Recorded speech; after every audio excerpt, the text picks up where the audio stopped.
Assalamualaikum warahmatullahi wabarakatuh. Perkenalkan, nama saya Risma dengan NPM 2359 2010 saya peserta magang dari tahun 2026.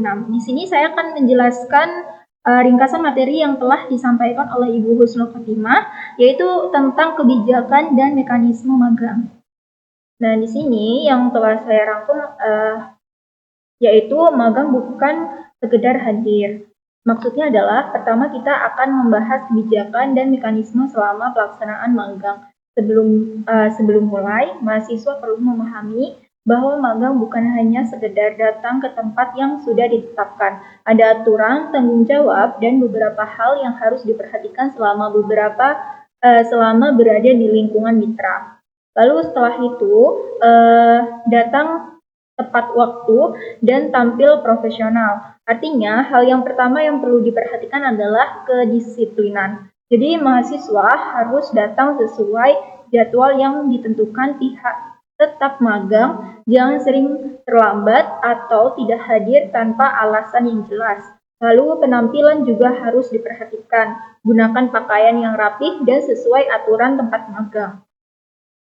Lalu selanjutnya ada presensi online berbasis lokasi. Maksudnya adalah presensi hanya dapat dilakukan ketika mahasiswa berada di lokasi magang yang sudah ditentukan.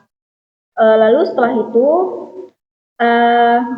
catatan hari ini atau bukti prosesnya. Jadi artinya itu setiap aktivitas selama magang itu harus dicatat melalui logbook harian. Lalu isinya itu menjelaskan kegiatan yang dilakukan di tempat magang dan sebaiknya diisi pada hari yang sama, jangan ditunda terlalu lama. Lalu logbook ini tuh bukan sekedar catatan, ia menjadi bukti pelaksanaan magang serta dapat dilihat dan divalidasi oleh pembimbingnya. Selanjutnya di sini ada 2 pembimbing dan 1 tujuan. Maksudnya di sini DPL kampus itu membimbing dan memantau perkembangan mahasiswa termasuk melalui logbook. Terus ada pembimbing mitra, jadi ini tuh tugasnya untuk mengawasi kegiatan mahasiswa secara langsung di tempat magangnya. Selanjutnya ada beradaptasi tanpa kehilangan sikap. Artinya, lingkungan kerja yang berbeda dengan kampus, mahasiswa harus mampu beradaptasi serta menghormati aturan dan budaya kerja mitra. Saat ada perbedaan pendapat atau masukan, jangan mudah terpancing atau langsung tersinggung. Dengarkan dulu, lalu pahami maksudnya, kemudian tentukan tindakannya. Selanjutnya ada masalah diselesaikan dengan komunikasi. Artinya, jika terjadi permasalahan dengan teman maupun pihak tempat magang, jangan langsung menyalahkan orang lain. Usahakan menyelesaikannya dengan komunikasi yang baik. Jika belum dapat diselesaikan sendiri, sampaikan kepada DPL-nya dulu untuk mendapatkan arahan. Jaga sikap dan kontrol egonya di tempat magang. Jadi kita bisa membawa nama diri sekaligus nama kampus. Selanjutnya di sini ada jangan spontan menerima atau menolak. Artinya ketika mitra mungkin memberikan tugas seperti membuat sistem, website, pengolahan data, atau pekerjaan lainnya, yang kita lakukan adalah pahami dulu permintaannya. Setelah itu pelajari kebutuhannya, lalu nilai kesesuaiannya dengan kemampuan. Jika masih ada yang belum jelas, konsultasikan dengan pembimbing atau DPL-nya. Lalu selanjutnya ada lihat pekerjaan, temukan masalah yang nyata. Artinya selain mengerjakan tugas, perhatikan kondisi dan permasalahan di tempat magangnya. Amati prosesnya, kendala yang berulang atau kebutuhan yang belum memiliki solusi semuanya. Dapat berkembang menjadi ide tugas akhir. Lalu tetap tentukan fokus sesuai bidang dan kemampuan. Tidak semua pekerjaan harus diambil dan jangan memaksakan sesuatu yang belum dipahami.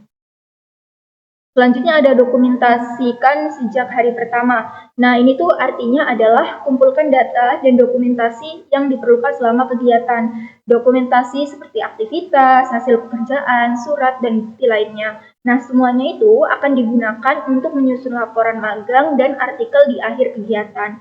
Jangan menunggu tegak laporan untuk mencari bukti kegiatan dari awal, karena untuk kita jadikan sebagai laporan. Nah, selanjutnya di sini Ada dari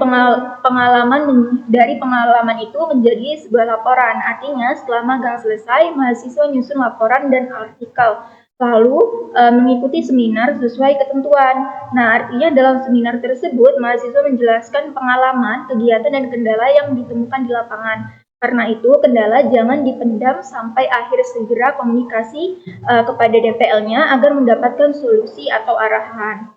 Lalu selanjutnya di sini tepati jadwal hadir dengan kontribusi. Jadi semua tahap magang harus dilakukan sesuai jadwal dan target yang ditetapkan kampus maupun mitra. Mahasiswa juga harus benar-benar aktif selama berada di tempat magang, bukan hanya hadir secara fisik tanpa melakukan kegiatan apapun. Nah, selanjutnya di sini persiapkan kebutuhan pribadi sejak awal.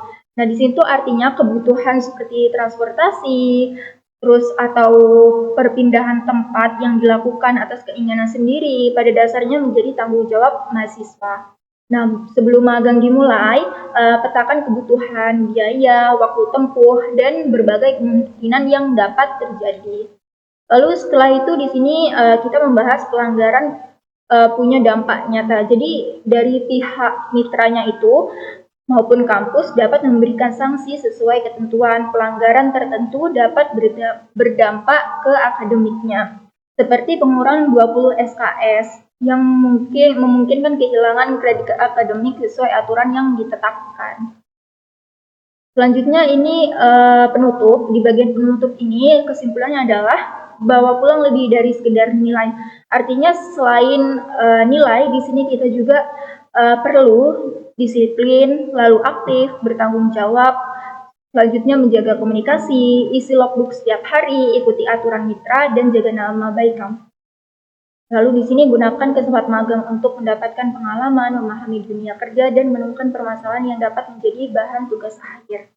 Baiklah, mungkin itu saja ringkasan materi pembekalan magang yang disampaikan oleh Ibu Husnul.